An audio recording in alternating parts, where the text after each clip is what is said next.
Hey,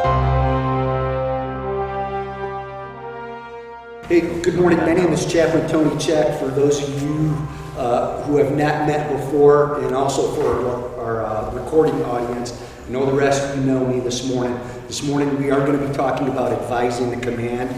I want to start off just giving you guys some of the critical tasks out there for us within our branch.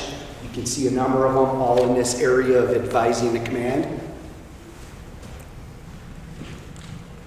I want to give you some references. You can see the references that I am using today. These also should be considered resources for yourself. Obviously, Air Force will have their own references, but a few, I would imagine. Yeah, probably very similar, right? And then some other resources for you guys to kind of be aware of. One of them out of USACs.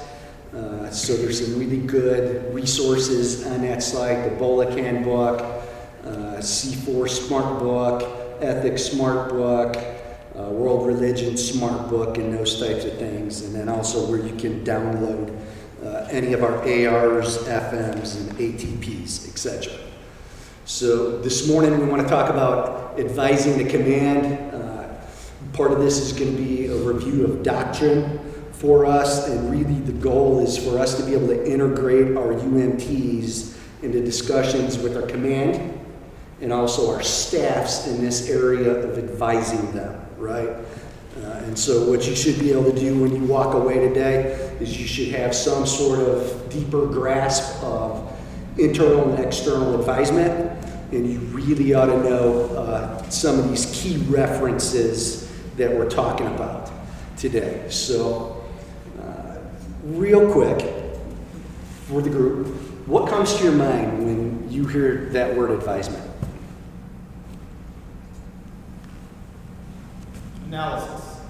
Analysis. Okay. Sharing knowledge. Share knowledge. Sharing knowledge. Okay. Experiences. Somebody else, what comes to your mind when you think of advisement? Passing wisdom. Passing wisdom. Okay. Recommendations, Recommendations. extra data, things like that. Putting data together and then recommending some course of action based on those things, right? Okay, anything else? Also counseling. Counseling. Counseling? Okay, sometimes there's that piece that is kind of the side of advisement, right? Especially when you're talking with a command. Something where you're advising them may turn into a counseling session where there may be wrestling with personal thoughts and feelings and struggles with something that has to be done, or with a decision or with a policy, right? Sure. Okay. So what are some areas that you personally, when you think about your command, when you think about leaders that you've dealt with, the units that you've been in, whether it's been in a hospital, right, or your battalion or brigade slot or wherever it's been, whatever organization, where you've been asked to provide feedback to that commander or to observe things going on in that unit and kind of give a report back to your command. What are some of those things? Morale seems like always a big one. Morale. Okay. How are people doing? How are people feeling? What do they think about the organization? Huge, right? The main climate part of that. Yeah. Sure enough, right? It's definitely a part of that climate of that command. Some other areas that you've been asked to provide feedback on. I've predominantly seen it specifically being requested after there's been a tragedy, a crisis, or something like that. Hey, how's the unit doing? What are the airmen up to? What are, so some morale issues, but also how is the leadership responding in that section? How are they dealing with it? How are they disseminating information down? How are we taking care of one another and referring out?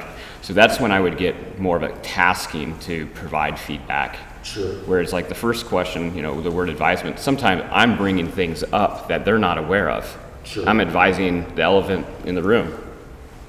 So, but here, very specifically, tragedy, crisis. Okay. So. A huge place we can have impact, right?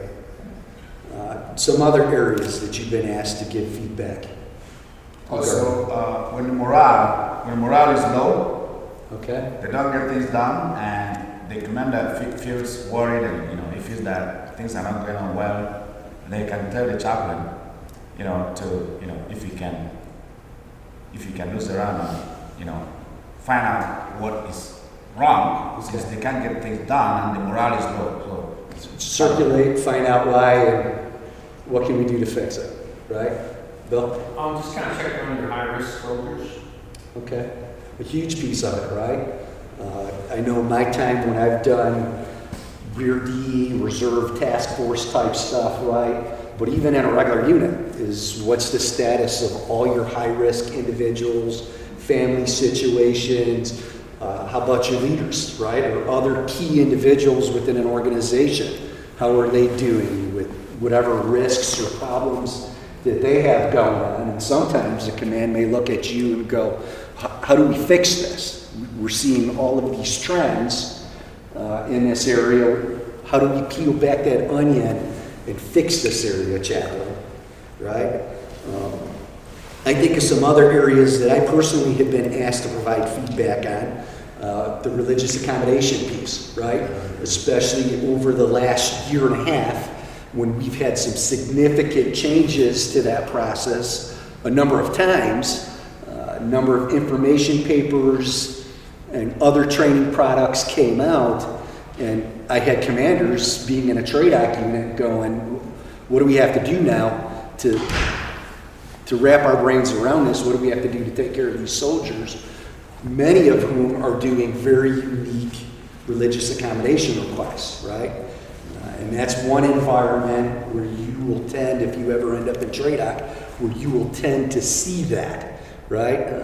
Out here in the field, a little bit, but in a training environment where you constantly have people coming in and out, you're going to see that. So that's been one of those areas. I've had individual leaders ask me about the ERD process, right? So here we are, OCONUS. For those of you not familiar with that, that's early return of dependence, right? So you have some family situation going on. How do you get that soldier's dependence back to the mainland, right? Back to the lower 48, back to CONUS. And so I've had individuals ask, hey, how's this process work? What do we need to do? Maybe they ping the S1 for a piece of that, but oftentimes I've had them ask the chaplain, and I've had soldiers literally come, hey, how do I start this process, right? So that advisement piece as far as leadership goes. What are some concerns in a UMT's lane that they may want to give solicited or unsolicited feedback on? To a command. I'm going somewhere with all these questions, right? Like one of them could be, if you're in the field and you feel like you're not getting the opportunity to provide services for the soldiers because of the battle, that's a concern. That's a concern. Leadership is discouraging worship attendance. I had that, it was in TRADOC, but I had a drill sergeant, hey, here's chapel time, but if you go, I think you're weak, kind of thing. So sometimes you have to deal with the amendment, the Constitution stuff. Sure. Or ensuring the free exercise of religion, or not practicing, a lot of times that's a big one. Sure. So you may want to give unsolicited feedback to that drill sergeant. Right.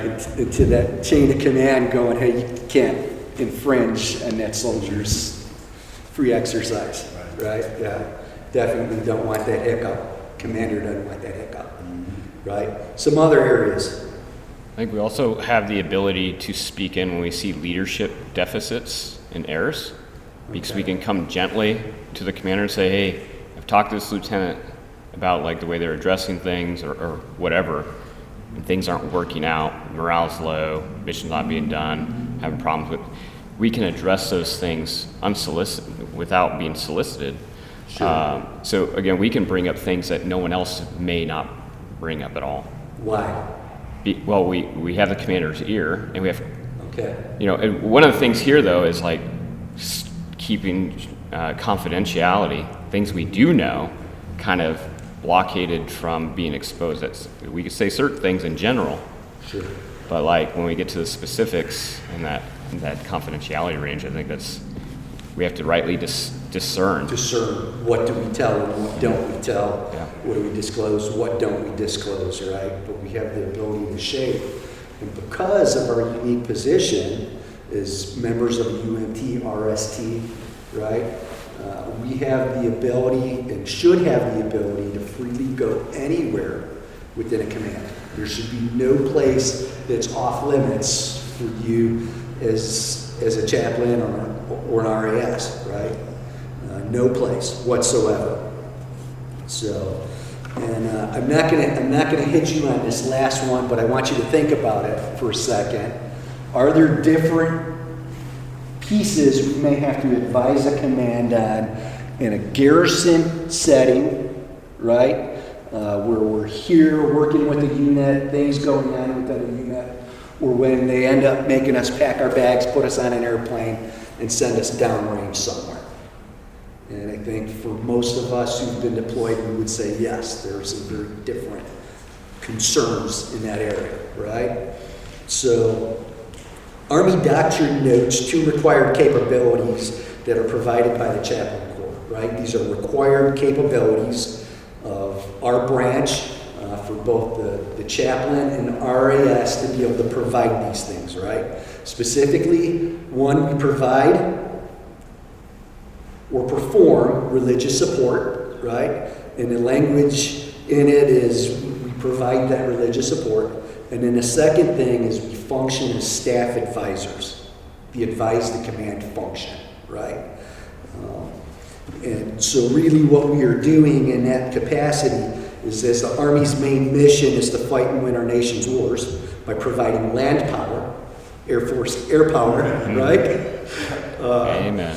We all serve in that support function, or specifically in what the Army calls the sustainment warfighting function, right? And our end goal is to prolong their endurance, to help in the area of resilience, to allow them to exercise freely their religion, whatever that is, to the best of our ability to help support those individuals. A regulation, right? And you guys can see this is a little bit bigger on this screen than the one behind me, right? But I wanted you to see this. So it talks about the establishment of the Army Chaplain Corps, the historical background, going all the way back to July of 1775. And it talks about how from the beginning, the Army has turned to chaplains in order to do 3 competencies, right? There's 3 key competencies.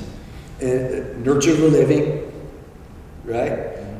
Care for the wounded, honor the dead. But if you go on and you continue to read this, it talks about the Chaplain Corps being the product of the nation's commitment to religious freedom and its recognition that religion plays an integral part or integral role in the lives of many of its soldiers, and chaplains have contributed to soldiers' religious freedom, moral development, and spiritual well-being throughout the history of the Army, right? So I want you to see and focus in on that, because it's not just saying religious well-being, spiritual, it's expanding the definition of religion in a lot of ways, right? And that function of what we do, so much so that it goes on and it says, throughout the Army's history, chaplains have advised commanders on the impact of religion, both within their own ranks and within our larger operational environment. FM 105, right, talks about how the Army chaplaincy serves to advise and assist commanders in the discharge of their responsibilities to provide for the free exercise of religion in the context of military service as guaranteed by the Constitution, to assist commanders in managing religious affairs, and to serve as what? Principal advisors, right? And it goes on and says for all issues regarding the impact of religion on military operations. You go on and you read that, And it's going to develop that a little bit further here in just a minute, right? So let's think about this advisement piece in the area of religion. Again, what are some things we might have to advise the command on in this area? Not soldiers, a command. What are things we might have to advise a command on in this area of religion?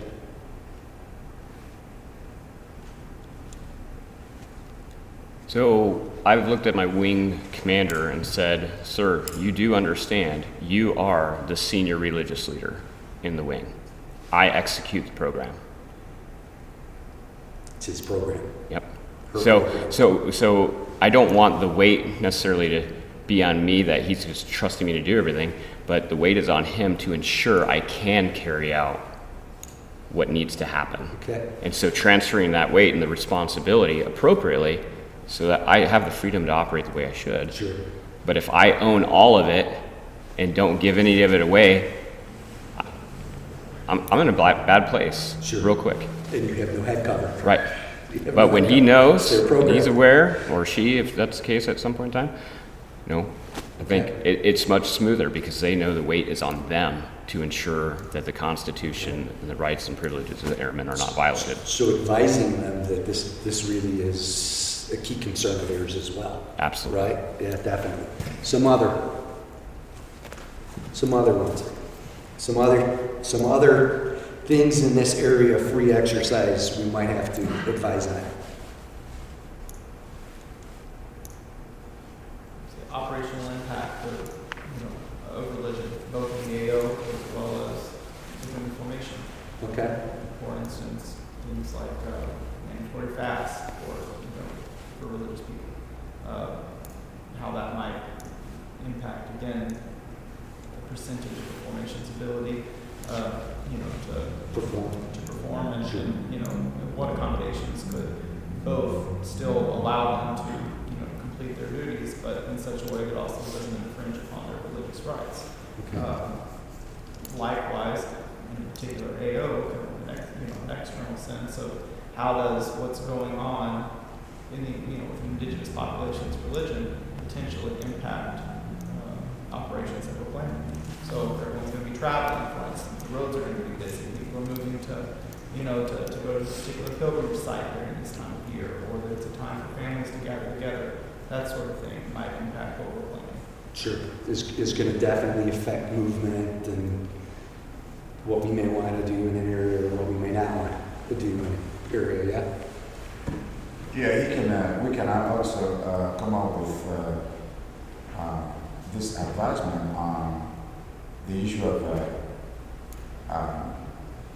religious accommodation Okay? and conscientious objection, because this is very important. Sure. Because some units, whether deployed or not, have had issues with that, especially during feasts, Islamic, Jewish, and everything. Sometimes it could be a problem for some soldiers that the commander doesn't even understand. Sure. And also that if the commanders know that this is their responsibility. This is their call. It's not the chaplain. The chaplain is called upon to help them do that, deliver. It's the commander's function. Mm-hmm. I mean, the issue of free exercise is commander's area. So, but the chaplain comes in to make sure that the commander does it right, because the chaplain is a professional and expert in that field. So he could be advised on the issue of religious accommodation or constitutional objection. Depends on what comes up on the unit. Okay, I heard you say conscientious objector as well, right? That could be something you may have to advise on. So part of that advisement function may be giving recommendations. Oftentimes it's simple education. Yeah. Hey sir, free exercise. Hey ma'am, free exercise. Hey, what are the impacts if we don't allow that soldier to observe? What regulations, what laws does the command end up breaking, right? In that sense. So can I give you my example? We had a Jewish surgeon. I belong to 200 MP police command. So we had a chaplain who was Jewish, but he could not go for the weekend training drill with the unit on Friday and Saturday because of some Jewish observance or something like that. And so the commander was like furious about why we would have a chaplain without him administering to soldiers when they have drill. So I thought, well, I had to advise him that he had two options. If he wouldn't accommodate him to, do that observance, have that observance of Friday and Saturday, then he may not welcome him to unit, as simple as that, instead of having head-to-head clashes like that. Because this soldier is Jewish, and he wouldn't come to the drill of Friday and Saturday because of some Jewish observance. So what did I do? I had to pull up the Jewish observances, and I give it to the commander and say, hey, this soldier is right. But if you feel that this soldier will not be resourceful to your unit, it's your call. But you cannot punish this soldier for not attending the weekend drill, this chaplain, because this is in accordance with his religion. Figure out a way of amending duty responsibilities or changing duty hours. So what did the commander do? So the commander now recommended that he would better look for a chaplain who would be able to attend all weekend drills. And that was the solution. So I was there to advise him, and if I was not there, the chaplain, to advise him, he's going to have a problem with the soldier, thinking that the soldier is merely trying to pull the unit down, but the soldier is not pulling the unit down, but it's free exercise of religion that the Constitution guarantees. I think one of the points you're speaking, though, to is you're using the commander's language by providing an official document showing that the observances are seen DoD-wide as approved and should be adhered to by command levels.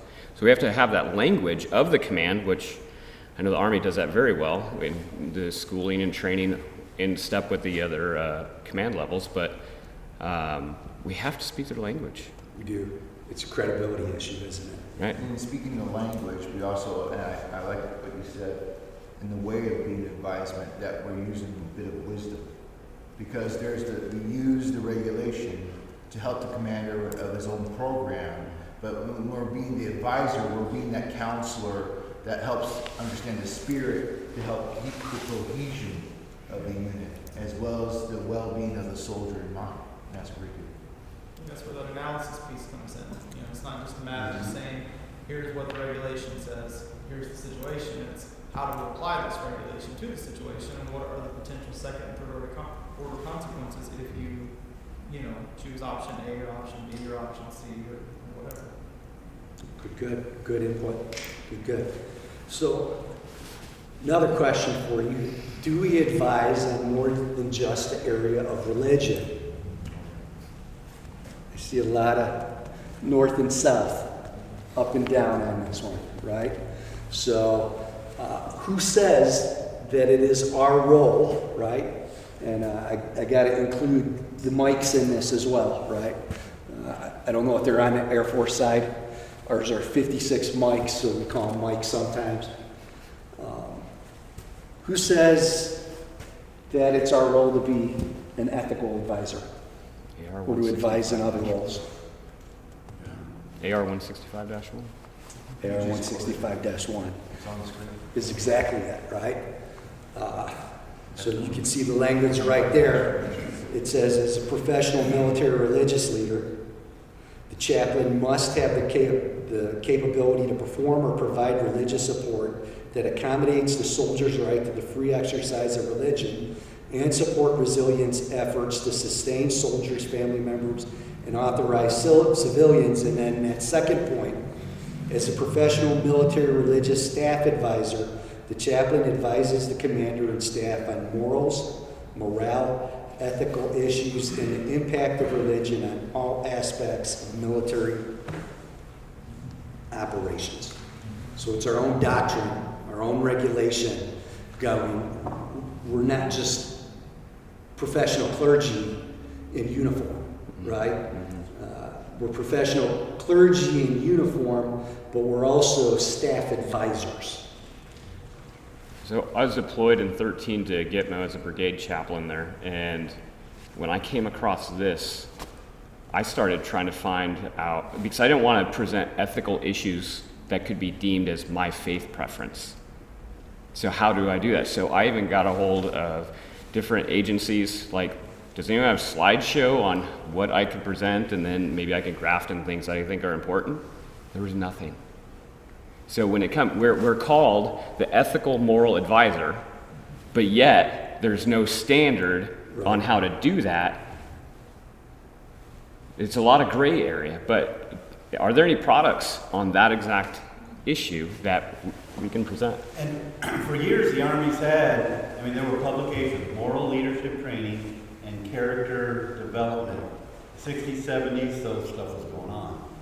But the Army's working on moral leadership training again to have a product to do that. Yeah, it's funny though, they're doing it now, but this has been said for years. Oh, I know. So it's been more on, okay, you develop it, you do it. I mean, it's been less formal. Yeah. So I know the schoolhouse some years back. I've not seen it published, but they were working on a DA pamphlet 165 dash. I don't know if it's 1 or 15 or something like that, right? But it was going to be in this area of moral leadership, ethical type things. But there has been, in a lot of ways, a deficit, right? Army has CAPEL, the Center for Army Professional Ethic, and that's something that I know a lot of our chaplains and RASs have looked at to find different products in this area. Were you raising or no? Go ahead, I Ken. was going to say that I think sometimes too this is an opportunity for us to kind of go back to what you had said earlier about this being the commander's program, right? It's not necessarily always on us to tell the commander, you know, this is what moral or ethical issues are here, and this is the training to develop, to address it. Sometimes it's more a matter of asking the question, what are we as a unit doing to intentionally address the development of character, morals, and ethics? How do we facilitate this conversation? How do we bring key players, together? So it's not always, Chaplain, what do you think about, the ethical issues in the unit? Sometimes it's how do we as a unit, observe and identify what those ethical issues might be, and then address them from resources internal to the unit. That's good. And I think part of this is getting back to what are our shared values? What is the shared body of values that we all have as, well, we were in the United States Army, we're not in the Polish Army or the South African Army. What are our shared values? And those are encapsulated, those are codified in our founding documents, our nation's founding documents, in our Army values. Some of those things have been written out, so it's not like it is there, but that's, I think, because you talked about like your values versus their values. Now, if you're dealing with prisoners at Gitmo, they may have totally different values. But the soldiers, I mean, I think we have to assume, even though maybe sometimes a faulty assumption, but we have to assume that we all have the core principles from who we are as a nation. So we don't assume that anymore. I'll tell you that. I was part of a discussion some years back when I was at Fort Leonard Wood with the training environment. And one of the things they have seen a deficit in the moral character of individuals coming into the Army. They see that there's a great big gap and people aren't on the same page anymore. And I think one of the things that they focused on is the fact that those creeds, those Army values, those codes, those things that they make us memorize, those things are supposed to give us that shared playing field. In a lot of ways, I think it's the expectation is we exegete those things, right? Thus says the Army, or thus says the Air Force. And that's what I was looking for, because if I gave a presentation on ethics and someone's like, I could be infamous overnight, right? Like Chaplain's trying to wield his beliefs on everyone else. So that's why I was looking for an official document that would give me a starting point. And we all know we use that to our advantage to address cultural issues and spiritual issues. But I needed something and I couldn't find it. But I really appreciate the point of like gather that from the commander. I don't know why I didn't think of that, but that's great. Generally, you use this in a responsive manner. What's going on in your unit, and what are the commanders doing about stuff? So if you've got things that are going on in the unit and it's being handled in a very unethical manner, that is when you step in and you say, listen, this is the situation I'm seeing, this is the response I'm seeing, and this is the incongruence of normal ethical material that is generally taught to commanders, that is taught to folks through life. I mean, there's no moral handbook out there. You know, you might have your Bible, you might have your religious upbringing, but that is not at all anywhere a baseline for your commanders. However, you are going to have to look at what is law, i.e., if you've got a bunch of people who are speeding through posts at 70 miles an hour in a 35 zone, you can say this is we are taking an unethical manner of disregard for the law, disregard for potential human life, etc., etc. So if this is generally our ethical advisement is not necessarily something we just pull out of a hat as like a fun rabbit to pull out during command staff, but this is generally event-driven, where we see something wrong, we point to the ethical implications of what it's doing, and then we offer our advice. We can share our personal beliefs about it as a chaplain, because that's why we wear our cross, or that's why we wear our religious symbol. But this isn't something that we have to pull out a book for from the Army and say, yeah, the Army says this. It does help to have Army regulations to say this is why it's unethical, or this is the regulation concerning it. But Yeah, let me push back though a little bit, because it is codified. It is codified. Service above self may not be where your soldier is coming from, but service above self is an Army value. So it doesn't really, you know, part of the job as the Army is to, or as the military in general, we're going to realign your thinking, and it is codified. You don't have to just guess or swing it at the air. We have written documents that state what our values are. Wherever you're I mean, that's the whole point of this, is that you're realigning your values to be part of this organization. It may change with time, but it doesn't change according to the individual.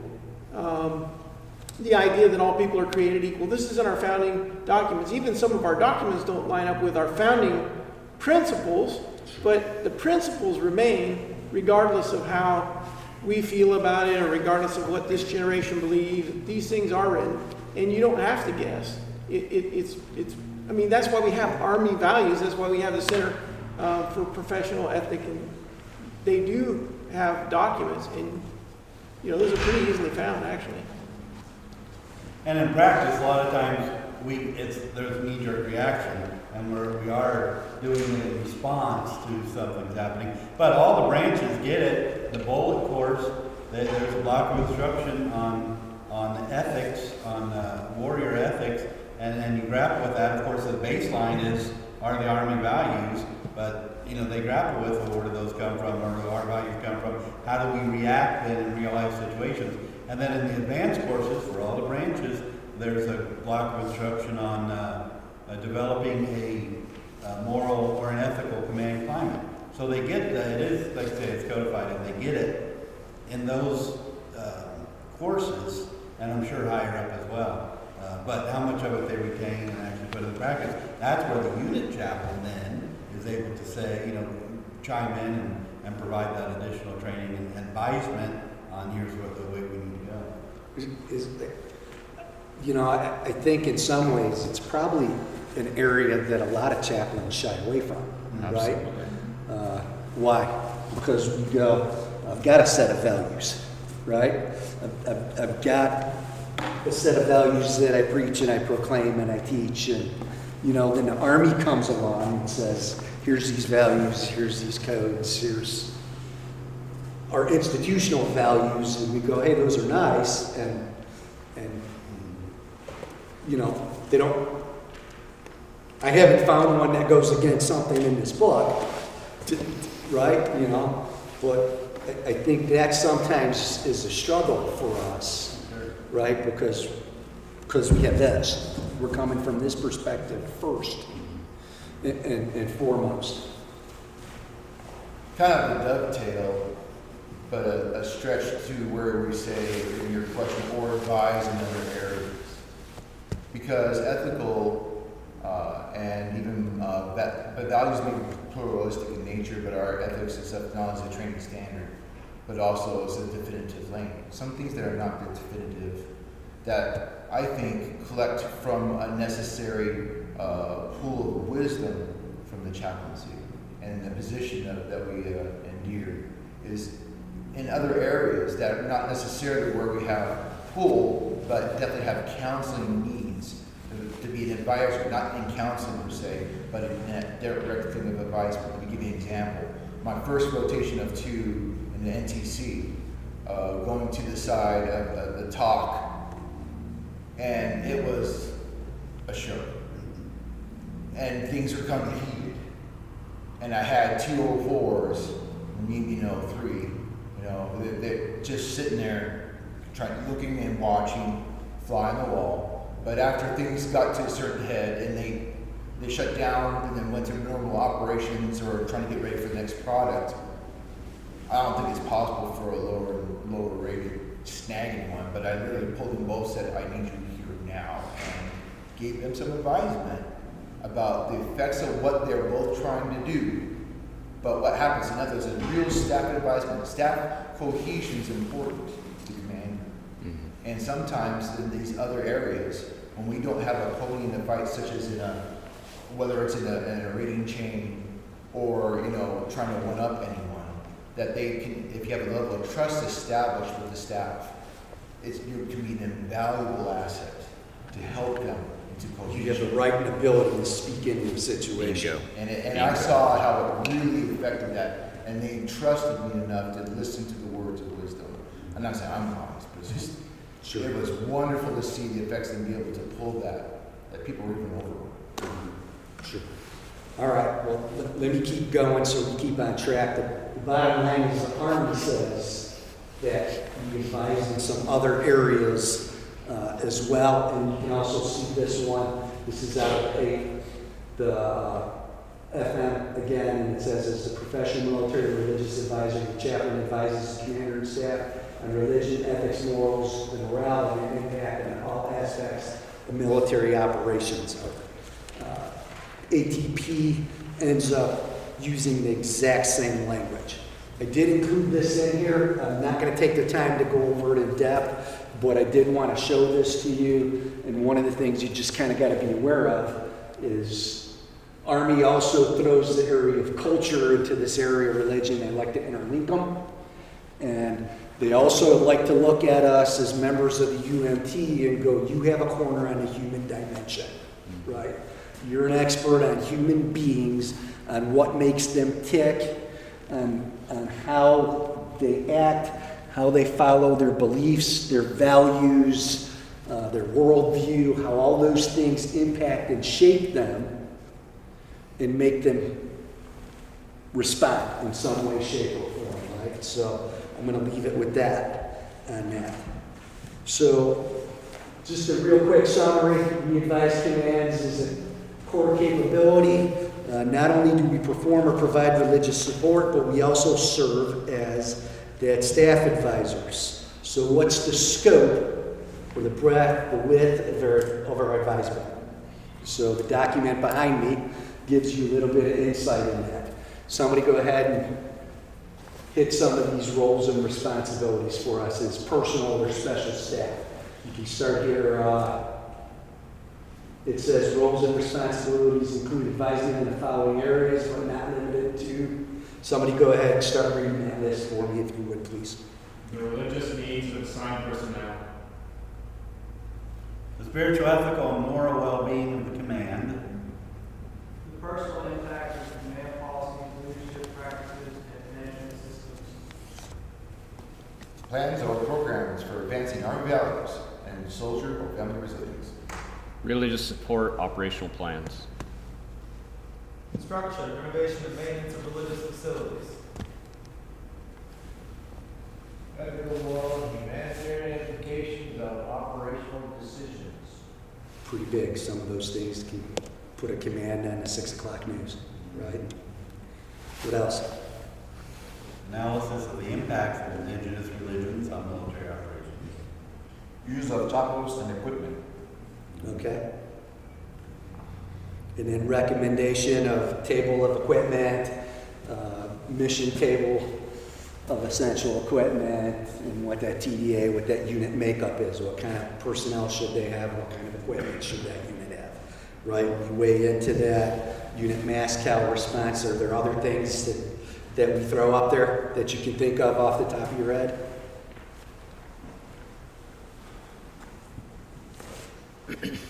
You know, I was thinking of like Mikey Weinstein. Okay. To, you know, I've presented to my command and said, don't make a knee-jerk reaction to someone calling in and saying we can't do something. Come talk to me first, because they're not going to call me first. They're going to call the command with threats and all these kinds of things. And so I've presented a few of these things and showed how commanders had to eat crow, you know, because they had to go back on a policy they enforced because they were scared of Mikey Weinstein. So as an advisor, we're also having to deal with the oppression of religion from outside the installation. Sure enough. So there may be other things that you want to throw in there, but obviously some other things the Army throws in there. Challenges to unit cohesion, morale, soldier resilience, suicide, sexual assault, harassment, abuse, domestic violence, and substance abuse, and how some of those things affect the unit as well, right? So our doctrine embraces our advising capability, responsibility, requirement in the two areas, internal advisement and external, right? I think we probably know what the difference is. Internal being those things inside of the unit that pertain to the unit, the people that belong or fall underneath that command, and external being those things in an area of operations outside of a unit that will influence and impact the way in which a mission is accomplished or not accomplished, right?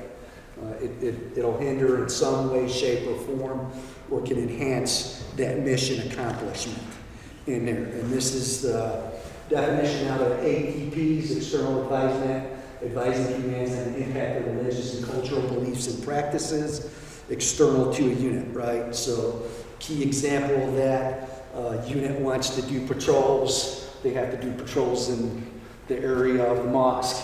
What's a bad day to do patrols in the area of the mosque? Sabbath. Their Friday, right? Their Sabbath, their holy day, whatever they call it. Friday, right? A bad day to ride around. Now we do that same mission and we transport it somewhere in the middle of Europe. And is Friday going to be an issue? Probably not, right? Sunday morning might be that issue where there's an increased population in an area, right? So external advisement and then internal inside of it.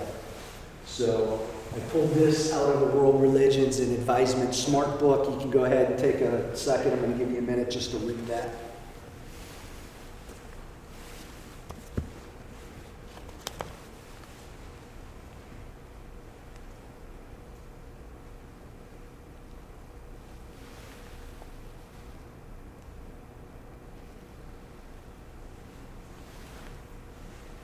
Key point, we're uniquely situated to advise because we have direct access to commanding people, right?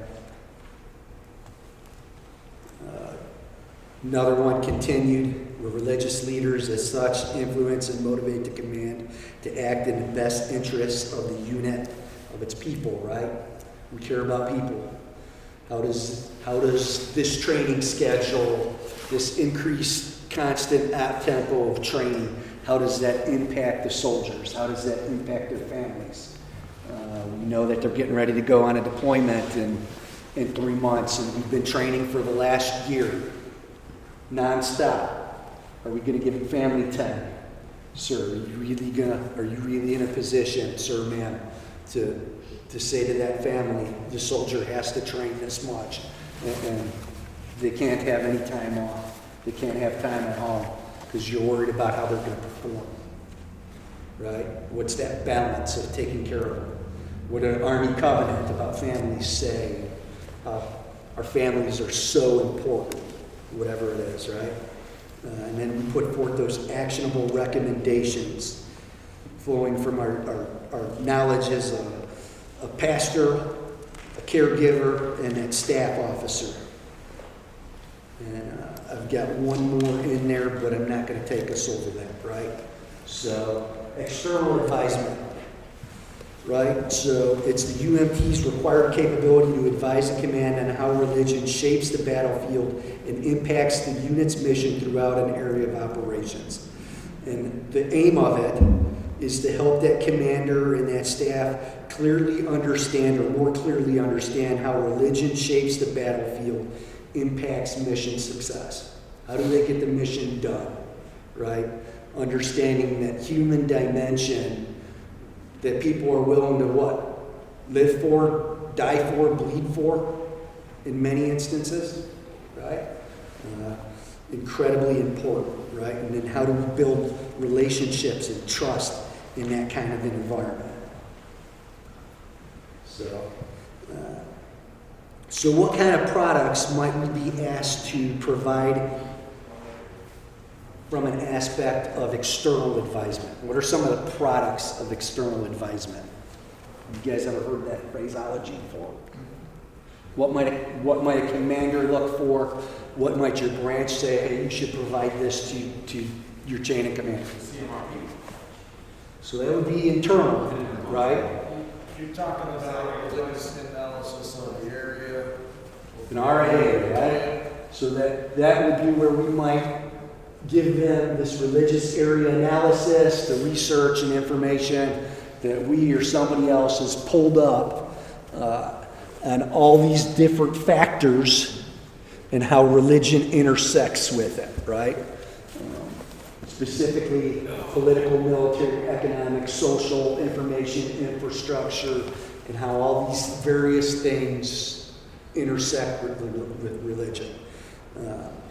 Another product might be a religious impact assessment. So this is kind of the nuts and bolts of, this is the specific course of action or recommendation. This is the key fact that you need to know, not just general information. This is how to execute mission, right? And that may be something that we have to do. And then just so that you're tracking, we've changed our terminology again. So it is no longer KLEs, it is now soldier leader engagements, right? With the goal of building trust, building relationships. Sometimes those SLEs are with religious figures. Sometimes they're not. Sometimes they're with just leaders in the community, and the Army is going to look at us to kind of help figure out maybe that humanitarian piece on a battlefield or an environment for nation building purposes.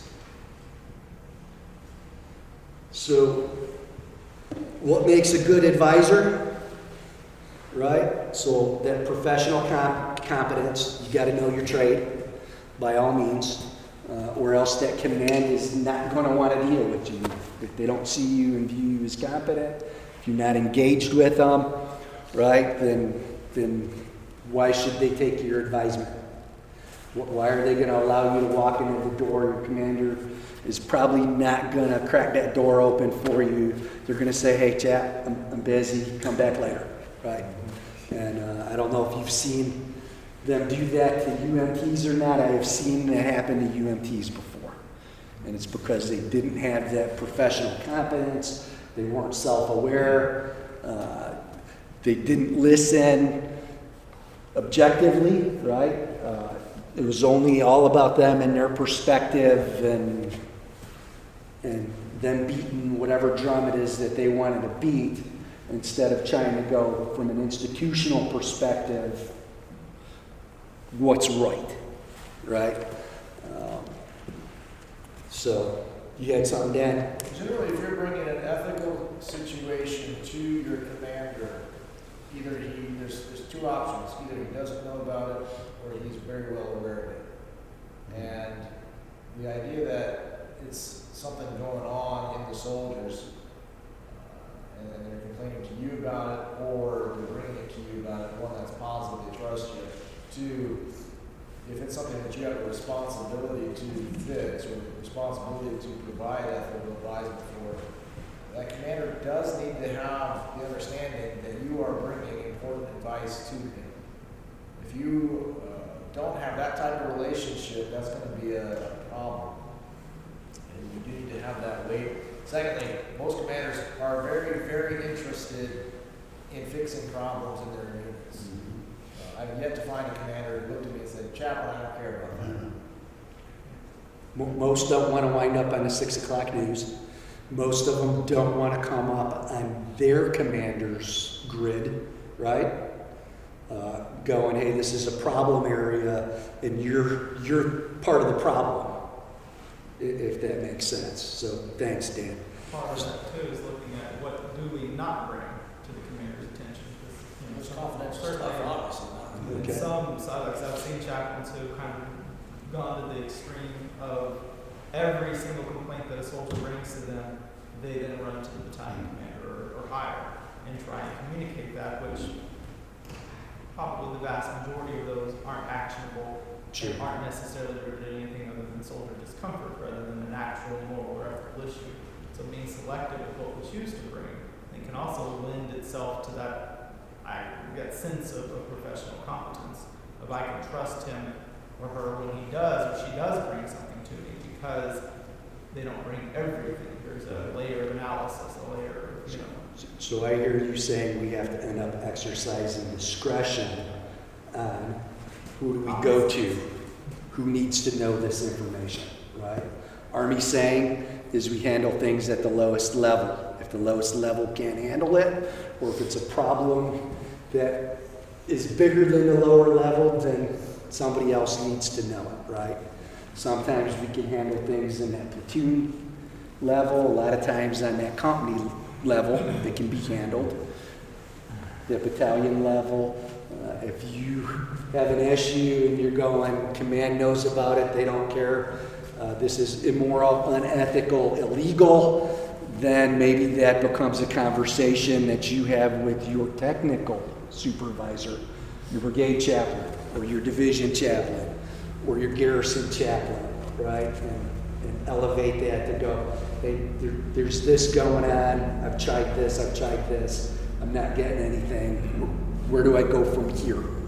Or is this something that you may want to make aware to your level, chain of command, right? And sometimes it doesn't end by all the time going to the chain of command or going to the commander. We should also remember that if we are bringing up issues or problems, we are going with recommendations. We don't just go there and tell the commander we have this problem. So you also knows, right? Because the commander would like to be receiving complaints and reports without just pushing to the commander and go back. Yes. So you are anytime you are going, having at the back of your mind that the commander will ask you, what do you think about this? You don't just go there and say, hey, we have a problem in the unit, we have low morale and everything, and then you go. Sure enough. Well, Sure you may enough. want to have different COAs because, courses of action, because you may think these are super great ideas, but you really have to give him, some options from which to choose, so that he doesn't feel like you're just he or she doesn't feel like you're ramrodding it down their throat. Credibility, relationship, trust, right? All right, so the ATP talks about some areas of assessment, right? 2 areas of assessment that we really can kind of weigh into, and it's thinking about assessment of religious, moral, ethical, and morale needs and concerns of the soldiers. It highlights the fact that those things within a unit really are the command's responsibility, right? Like our Air Force brother said, it is the command's responsibility. It's their program, it's their unit. They are really the senior religious individual in that organization, even if they're not religious, right? Because they're the ones who are supposed to be upholding free exercise. And so those areas of assessment can be the needs and concerns of the soldiers, families, the civilians that are in that organization, in any one of those areas, right? And then also the way in which command makes decisions. How do they, the way in which they make decisions affect people, right?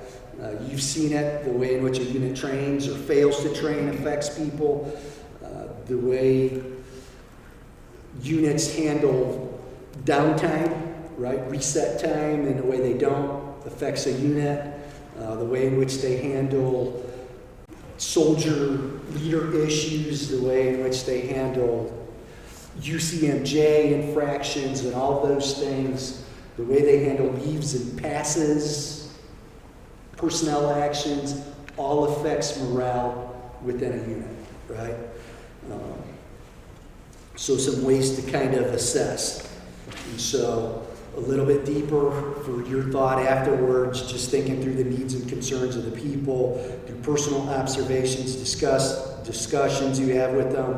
What do you see as you're doing religious services, right? So you hit the one in TRADOC and seeing the drill sergeant, and hey, how come I don't have this company coming to services in my battalion, right?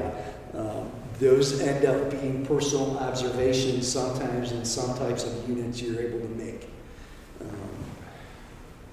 in some way, shape, or form. Things that come up through your counseling and your pastoral care. Again, as you visit the workplace, your reception, all the different areas that you go, you can gather information. As you maybe visit your S1 shop, what are the complaints that the people have? What are complaints that people going in there have, right? Every one of those work areas, the discussions that you have with the command and with unit leaders can give you sources for consideration on what some problem areas are, i.e. I had a unit when I was at Bragg, and all of the taskings came out at 1500, right? The daily taskings. And so what was this command doing? The command had the expectation, well, these have to be done before we go home. Well, hold on, we get them at 1500. By the time they get disseminated, what time do you think it is? And so we got soldiers down in the motor pool doing mission at 1800 at night. Why? Right? That's a morale issue. That's an area of consideration.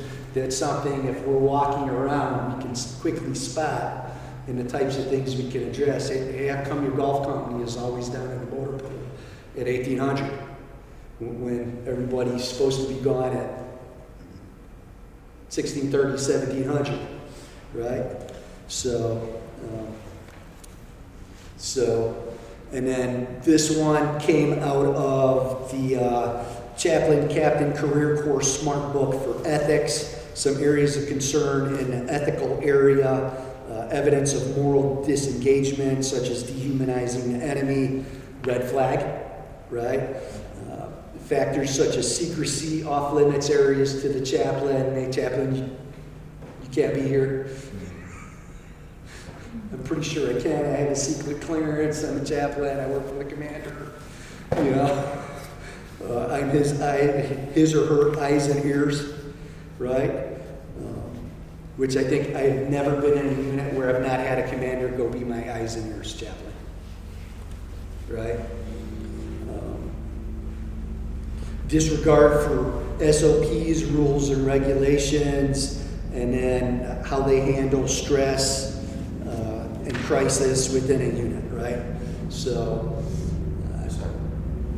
I have something that just comes to mind. When we're talking about areas of concern, what about some of the commanders that don't even know that chaplains exist. That's where you end up having to build that relationship with that individual, and where you have to be intentional in educating them. Yeah, because some of them, Right. sorry to say that, some of them, they have nothing to do with chaplains. So they don't, and some of them are not religious at all, right? You know? Had very bad experiences with chaplains. Some have had bad experiences with chaplains. It's building that relationship.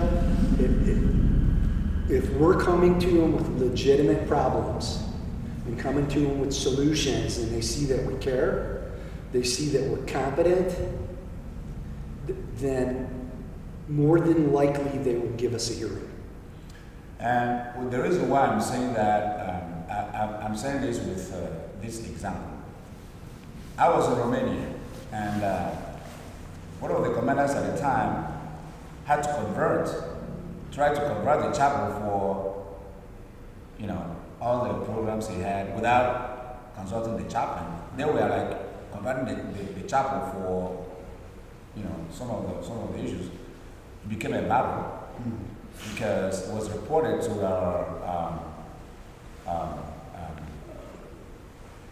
the command in Europe, the chaplain command in Europe, to do something, because he is a person of higher rank, and then the chaplain was like a major, but this guy is just like lieutenant general. But the chaplain was like being abused.